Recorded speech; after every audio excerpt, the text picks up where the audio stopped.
My name's Ira. I'm originally from Baltimore, and I teach second grade in the Bronx right now. I'm go teachers. As an educator, and there are many of us here tonight, I'm deeply concerned about the future of our public schools and the futures of the children in the public schools in particular, and particularly those schools in lower income communities and urban communities. And my question is basically, what do you feel is the role of politics in shaping that future, and what can politicians, and what should politicians be doing to help improve and reform our public schools? I'll tell you, I'll start off, I'm going to be somewhat brief here, and not only because I don't know that much. I used to think that the federal government had a greater role and greater responsibilities for local schools than I feel is now helpful.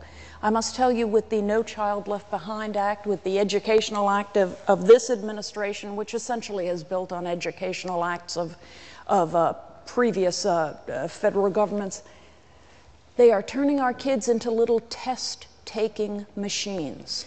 The only way they can judge how a kid is doing is by sitting them down, making them take a test, and then saying, okay, you pass, which means the school passes, which means the school district passes. Do you know what I mean? We've gotten away from the part of education that is simply a peaceful and intelligent teacher sitting with young people and trying to teach them.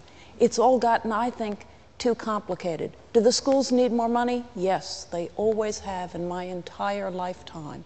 But I've seen them get more money than ever and not become better than ever, but become in some appreciable ways worse than ever. So I'm very skeptical of the power of the federal government. At the same time, I'd like local parents and local people to have more power, more authority, more involvement, and be allowed to come in and help. Ted's going to disagree now. No, on the contrary, I agree with all of that. And I want to salute you. You're the Lenny Skutnik that ought to be up in the gallery.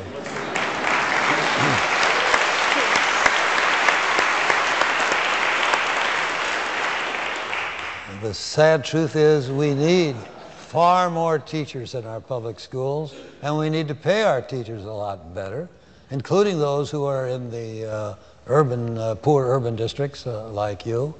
But I want to also, where I do want to, it's not a disagreement, Peggy, in the sense that it's an agreement.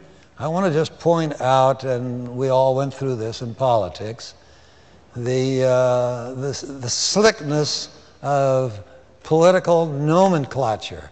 One of the great black ladies of my generation was Marion Wright Edelman, who formed one of the best of all the organizations for helping black children, based in Washington, and she had a slogan, which she invented. She probably didn't get a copyright on it, she should have. It was called, "Leave No Child Behind." Oh, and behold, the slogan is stolen by a very slick administration, which turns out to have a program with that name that didn't live up to the name. Instead, it emphasizes tests, tests, tests, and I'm only sympathetic with teachers, but if they have to teach only to the test, they aren't necessarily teaching the student the substance, particularly when the administration and Congress have failed to provide the full appropriations necessary for the financing of that program. So Leave No Child Behind turns out to be a misnomer. A lot of kids have been left behind. The misnomer you're going to hear tonight is when the president defends warrantless wiretapping without tapping into your phones and your email and whatever without bothering to get a warrant or a court authority, even though Congress back in the 70s passed a special law and set up a special court to enable our spy agencies to tap in on anybody. Anyway, he doesn't like it called wiretapping, so listen closely tonight. It is now called the Terrorist Surveillance Program. Thanks for your question. Thank you, and I think I'm in agreement. Thank you.